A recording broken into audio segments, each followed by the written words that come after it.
Today we're going to be going over one of my subjects that I've touched on a couple of times. It's the helmet setup, the mask setups I have for my helmet. The original one I have is in the bag here. It is got straps for the Velcro on the back. It's got the skull face on here, and this is a Vulcan goggle with a hole right here in the front. Very hard to see, but I put a hole in the front there so that the air from my vent system on my helmet will filter down through it. It's a clear one, got a lot of, it's got a good field of view, but it's been getting kind of beat up lately, so I clean the glass, but you know, it fogs up anyway. So what I went for is a different setup today. Element and Lancer Tactical have the same basic type goggle. It's what they call a frameless goggle, meaning that along the sides, which I will zoom in so you guys get an idea what that looks like. Whoa. As you can see, focus, there's no frames and there's a gap between the frame and the glass. Okay, now what I did was I mounted a one Tigress mask on here. Now, somebody will look in this and say, wow, that looks different. And I'm like, yeah, it is. I bought the female version of this. Now, hear me out. I've got a lot of stuff going on my helmet, including these ear flaps that fold in on the sides here. Okay, so when this mask is on the helmet, it actually fits in pretty well. So I'm going to show you what I got when I put my helmet on. Okay, as you can see, I've got the ear flaps here on this side, and what I'm using on this particular mask is glasses bungees. This is to replace, like, you use this on each one on a glasses. I actually use two with this little tightener so I can tighten them accordingly on the mask itself, the mask on the helmet. So what we're going to do is we're just going to put it on the one spot. It's real easy to attach. Okay, we're attached. I put it into where it's got to go.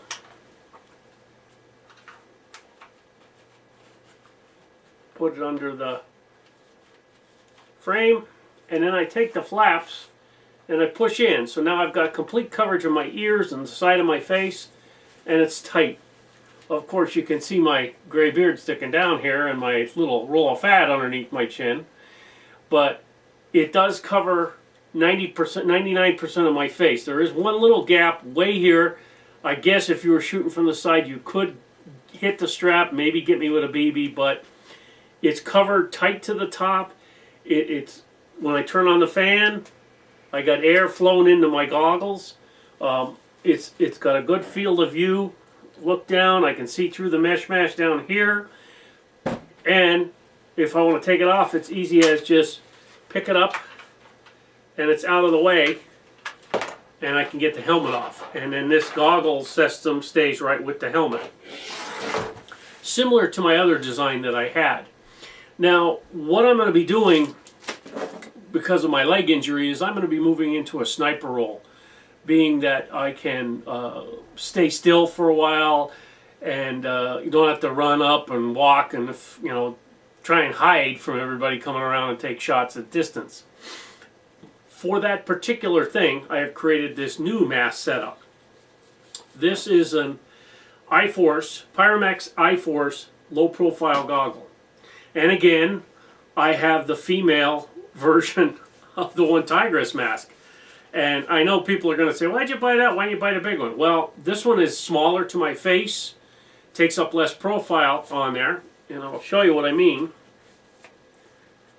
Okay, this is on here, and I can get a really quick and tight cheek weld with a gun right to the side here. And what I would be using would be basically a boonie hat. Let me get this on here. Okay, which in essence comes down over my ears, and it covers the front part here, and all I would do is, to keep the hat from blowing off, just tighten this up, which then tightens up these flaps tight against my face, okay, which gives me a really good cheek weld when I'm on the gun. All right, low profile, my breath goes right out the mask. I'm not getting anything up into the goggles. These are really nice because they're tight, and the goggles are set back farther. They're right up against my eyes, full seal all the way around, and the mesh mask allows the air to go out. So this is my, what I would call my sniper setup. I have a green boonie hat with the vented ribs, and I have a black one that I'm wearing right now. This makes it really nice to like put on my camo, get all my gloves on, get my wrap around my neck, put my sniper veil over. I've got a black one for when I'm wearing my black uniform, and I've got a light green one, woodland type thing, for when I'm putting on my my woodland set. And this would give me a tight setup that I wouldn't have to worry about, like I can't get to the rifle, a good cheek weld or whatever.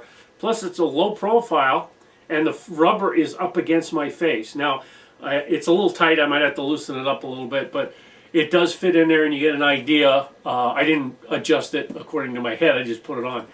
So it does cover enough that if I would get shots in the face here, protect my teeth, protect my nose, protect my below my eyes.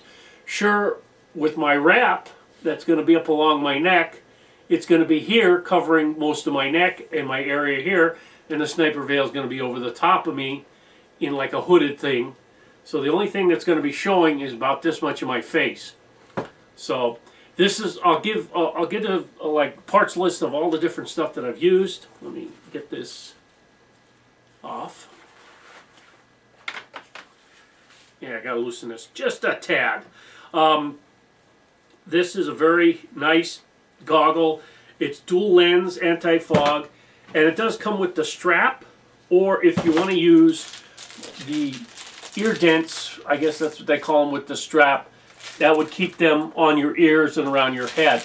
I don't particularly like them because they bite in a little bit too much. They're nice if you want to wear them, but as for using them with a sniper setup, I'm going to use it with the strap on the goggles.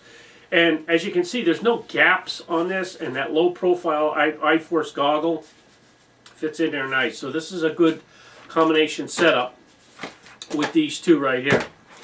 So that's my helmet with the new Lancer Tactical or Element. Use either one. Clear with the one Tigris, and I'm using the one Tigris here.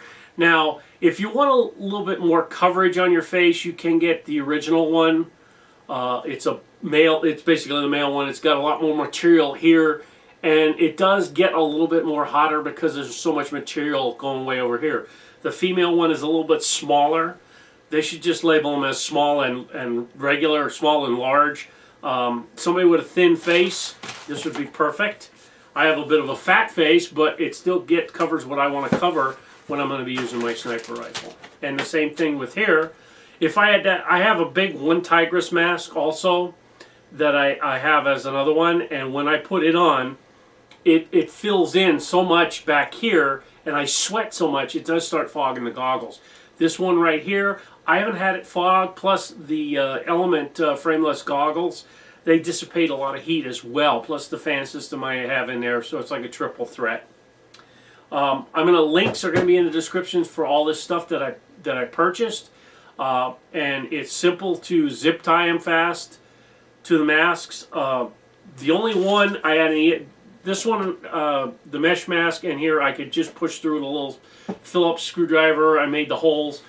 This one here, same thing. I made the Phillips holes in the mask, but in the actual Pyramex I-Force, I drilled 3 sections. I had to drill them. So other than that, mask works fantastic. It's a great snag for somebody that wants to be a sniper, or if you want a smaller helmet setup to take with you. Less buildup of heat, in my opinion, because there's less material on the side, but you still can get that good cheek weld on the side here if you have to. So I hope everybody found something interesting in this video, and as always, you guys have a good day.